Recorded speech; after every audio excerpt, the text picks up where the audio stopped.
Welcome to your Farm and Home Show. My name is Joanna Coles, and today we're visiting with Dr. Ellen Crocker. She's with the University of Kentucky, Extension Forest Health Specialist there. Well, Ellen, you guys have developed this great invasive field guide of a lot of invasives that we're going to find in Kentucky, and one of those in there is poison hemlock.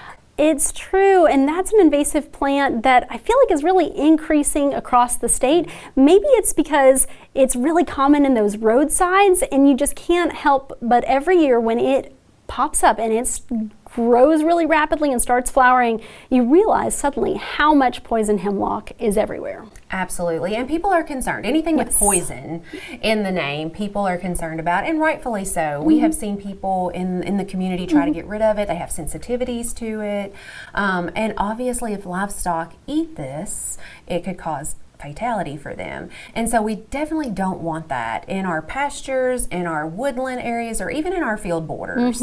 Definitely. It is toxic, it can cause irritation, and then on top of all that, which is again going to be the most pressing concerns to most folks, would be it just taking over and preventing other plants from being there that would be better fits, less problematic for us and our livestock, but also just a better fit for that environment. And the way it grows is a little bit different. A lot of times it's germinated, but we don't see the big white flowers or the tall stalks, the purple, the splotchy stalks. So those are telltale signs that it's poison hemlock. But when it's small is the best time to control it. It's so true. And I think that's one of the things is people every year it's like this came out of nowhere, but would be surprised to know that this is a plant that actually takes 2 years to complete its life cycle. So in its first year, it's going to be more of a small plant, a rosette of these feathery green leaves.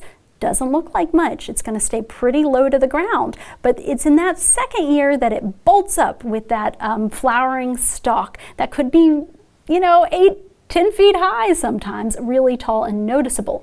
But the best time to manage it would be when it's much smaller. Once it's already produced that big flowering stalk and it's already going to seed, it's pretty done for its life. It's all about that next generation of the seed. But if you can catch it when it's low to the ground, you can have a lot of success with foliar herbicide treatment of it. Yeah, and a lot of people might say, well, it kind of looks like Queen Anne's lace. Oh, yes.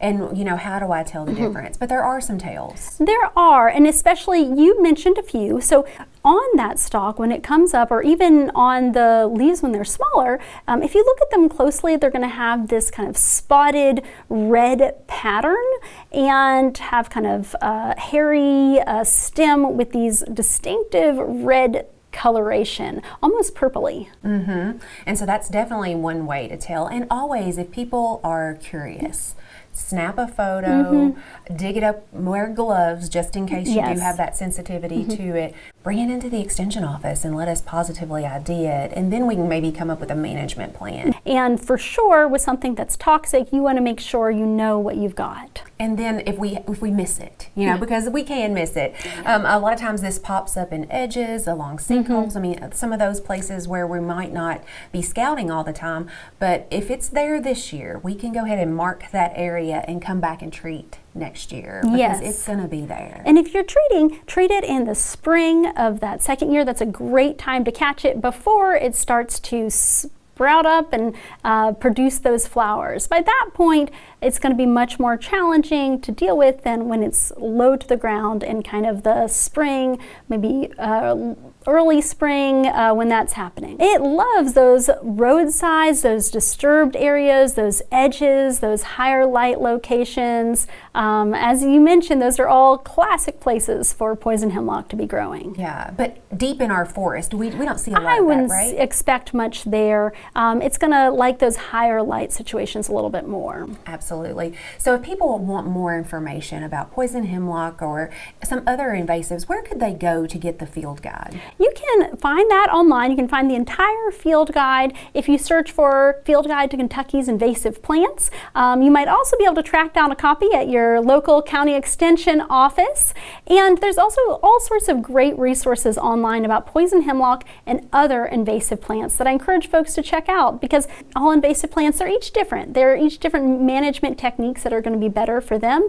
And a little bit of research on the front end can save you a lot of headache down the road. And we appreciate you watching the Farm and Home Show. We'll see you next time.